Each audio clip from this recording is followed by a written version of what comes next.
Well, hello there, human timmies, earthlings, whoever you are, whatever you're doing, and whoever you are lucky enough to be doing it too. I'm Bushka on Blitz, and I'm back with you for this evening's festivities, driving the T54 Lightweight.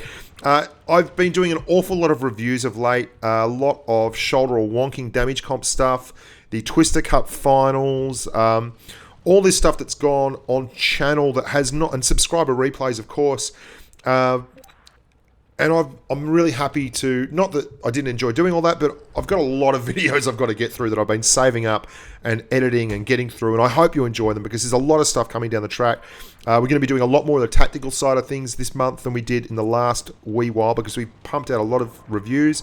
I'm still going to keep the reviews going, and I hope you enjoy it and enjoy the mix of content. I'm heading to New York in mid-November, and there's going to be a patron-only event there. I don't know if you've ever considered being a patron. There's the link. You know what it's all about. The real thing I want to start talking about is thinking your way through a game again, because I think we've gone away from that a little recently. And I was having a chat just now with some boys in the Triari TeamSpeak server, and they were saying that there is a school of thought going around amongst a lot of the older guys that they struggle because they don't have the propensity towards gaming that a lot of the young kids do, whether it be the twitch fingers or the way they play aggressively and don't miss shots and all that kind of thing. And I just want to say that that's rubbish. I love everyone equally, and there's a lot of people out there who kick my ass on a regular basis. But if you can think your way through the game and you can be clever about it, then you can be successful and really, really have a lot more fun. And get a lot more wins and not be as frustrated. And I'm going to show you what I'm talking about here. Just here is really simple stuff. I'm just going forward on the Tiger's gun and then reversing and making it hard for him to get the shots off. Now he's still going to hit me. It's about taking the DPM of the Tiger, which is about 1880, which is very, very similar to the DPM of the T54 Lightweight, and delaying that DPM. Going for as long as I possibly can without getting hit by the Tiger, lowers his DPM, or the amount of damage he can put out in a minute, or the amount of damage he can put out while I'm circle of deathing him, to something like 1,000. And if I can make sure that I hit on my reload and he doesn't, then I'll be able to kill him a lot easier and take a lot less damage into the process. Now, all I did there was really simple stuff. I drove forward. I let auto-aim go on the flat sides of the Tiger, and when he stopped to shoot, I was reversing, and I kept going backwards and forwards, and it lowered his damage. He still hit me, but I took less damage than I would have if I'd just been sitting in front of him, or if I had just driven around in a circle, letting him gauge where I was going to be the whole time. And that's just called playing it a little bit smart and being sensible and using what you've got to your advantage. And you can see here now I've pushed all the way around, switching to HE again, maximizing damage. I'm a tank with a 280 alpha roll, putting 375 into that Sturban Emil because obviously he's got very, very weak armor. And then we take a risk there, but it was a calculated risk. It was a chance to make that tank a one shot, and we did that, and then we're moving back around the other flank. Now, if you're going to be driving a light tank, and I know for a lot of you, all this stuff is just second nature, and that's all there is to it. And a lot of guys who are watching this channel now are a lot better players than me, and that's fine. I appreciate that, but just keep your voices down so the other people who aren't can get a handle on some of this stuff. And that's what we're all about here. I'm helping the humans, and I learn a lot from talking with you guys as well. Don't ever be shy in the comments section to help people out too. So I'm going all the way back around now because I'm in a light tank and it's got mobility and it's got great camo, and it's one of the best things about it. Now you're going to see here, I've got auto aim switched off, which theoretically should make this an easier shot. And the reason it's easier is because I can lead the target and I don't have to worry then about the target turning around. And that's a mistake, but you know, a minor one. I used APCR then on that Borsig because I had it loaded for the turret of the Type 59. Now I'm resetting camo behind the rock. That's hard cover. It means even if they put a speculator in, which you heard behind me, land behind me, into the bush, then it's not going to matter because I'll be behind hard cover. And I just waited on that shot because if I missed it, I was going to blow my camo. So I go over here and take the shot instead. Now the reason I've still got APCR loaded is that's a kill shot. And I'll quite often do this where I won't use APCR just to pen all the time. I'll use it when I absolutely don't want to miss. And that's an obvious thing. That's how you do it. There's 2 on 2. That 59, myself, and you can see we've still got another tier 8 heavy to get through, and lo and behold, there we go. He's turned up. The 59 is down, not heavy, medium and a light. The 54 light has turned up over here, and he knows I'm here, so he's absolutely not going to come forward. And he is, in fact, bailing. And this is an interesting one. This is something that a lot of people won't do. And it might look like I'm doing it wrong, but in fact, I don't think I am. And you can be one way or another, but I don't have the hit points to just hit point trade with him. I have to give 2 shots to actually take him out. And this might look like, and you heard that noise there, that was probably him putting a speculator into the bushes. That was why I wasn't waiting in the bushes. On either of those occasions, there was 2 speculators there. One was from the 59 and the other one was from the 54 lightweight. Now I waited because he has obviously bailed and gone all the way down the back and is setting up. And this guy won't be quiet now. Keep saying noob. We are down to 27 seconds left. He's decided that he'd rather draw it, and I'm not happy with that, so that's fine. We're now spotted. That's okay. We're just going to try and work a shot in here from the top. There we go. Lead the shot and then drive around to the corner.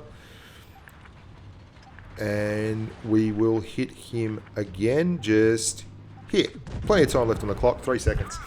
The reason I don't think it was the wrong move was because taking your time is fine, as long as you're not giving away an advantage. We didn't have the advantage there. We were a 2-shot. He was a 2-shot kill. We were a 1-shot kill. You've got to do things like that if you want to win games. You've got to be alive to win the game. You can't influence it when you're dead. And it really is a frustrating thing, and we all do it, to sit there and watch people play poorly, and you want to just yell and scream. Sometimes we do yell and scream because people do things that you find inexplicable. But you really have forfeited your right to yell and scream when you're dead and they're not, because you've basically done it wrong in the first place, or you've been caught out, or the other team's outplayed you. It's very rarely everyone else's fault, and not at least a little bit yours. So the motto of the story really is, don't give away the farm just for a chance at the win until you absolutely have to. And you saw I didn't push until I absolutely have to. And the amount of times I've hung at the back and waited, and the enemy has just made an absolutely appalling error by pushing up and taking an easy shot and then missing one. I mean, I've won so many games and got Kolobanovs like that just so many times. If you give people enough rope, they will generally hang themselves. They'll freak out so much that they can't help but push and do something silly. Now, this is exactly what I'm talking about. This is Luzak. Luzak can play. He's an EU server fella, Luzak_PL. I'll put a link to his YouTube page up here. He's been on the channel. This is his 3rd time now. The first 2 were the 2nd place getting results from the shoulder wonking damage comp for tier 10 and tier 9. And this time, his team has absolutely exploded and fallen to pieces. And he is now 1 on 7 on mines. And you can see he's pumping away. And he gets him the DW2 side on, and he's turned now, and there's a leopard into him. Now, he's driving the Churchill 3 at tier 5, which is a hell of a tank in terms of armor profile against someone with an autoloader like this Leopard 1 has. And they're coming at him now from all over. The T49 was very bolshy, and they've kind of got this, I like to call this the kill greed or kill bloodlust, where everyone is so desperate to get the kill, and they're so sure that they're going to win the game, they play like absolute mindless lunatics. Look at these guys just turning up. They can't possibly hit him from there unless they expose themselves, which they're doing. And Luzak, like someone who can actually play the game, is doing the business on them. He's down 1-7. He's now down 1-5. Look at this Hetzer. He's got no turret, and he's driven around the side of a turreted tank and is now about to be absolutely smashed. Luzak has all these tanks on him. This is unbelievable. Look at him. Look at this guy bouncing. This is phenomenal. They're getting in each other's way. The autoloader is blocking the Panther. The Leopard just can't pen him. Luzak knows that he's got... Oh, there's another one. There's another one. Look at this. There's 4 of them. Now there's only 3 of them. We're in Kolobanov territory. This, in front of him, is, again, a non-turreted tank. And it's struggling to pen him. None of them have the gun to get the job done. In fact, there's 2 tier 4s here. Oh, good gracious me. It's 1 on 2. He's low on hit points.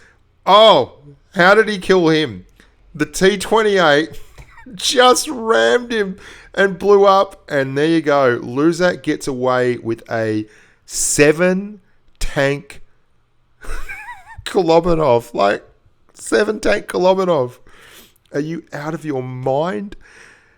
That was incredible. Well done, Luzak. That was just absolutely fun. Look at that bling. Mastery, Top Gun, Rossini, Steel Wall, Sniper, Kolobanov. He got everything. He got absolutely everything. Phenomenal game. And it just goes to show, if you conserve your hit points, if you play smart, and you wait for the enemy to act like an idiot, sometimes the sun will shine on you. Doesn't always happen, and don't expect to get 7-tank Kolobanovs just by playing smart like our good mate Luzak. But goodness gracious me, when it works, it is a barrel full of giggles. Anyway, team, make sure you listen to the podcast. I've been doing a lot of those lately. I'm hopeful of having a few special guests on. I'm going to be interviewing my mate, the historian, and Dave Sockrobber from EU sometime. It may have to wait till I get to New York, because then at least we'll be in time zones that are compatible. I'm hopeful of having Scumbag Juju on early next week to talk about the upcoming Twister Cup and a little bit more about inside the machine, what it's like playing in the finals of the Twister Cup, what it's like, the calls, the play styles, the thought process, the pressure, all those kind of things, which I think is absolutely fascinating.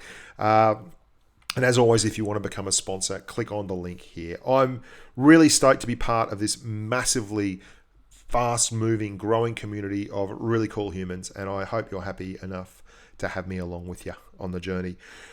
Look after your families, boys and girls, and as always, stay safe on the battlefield.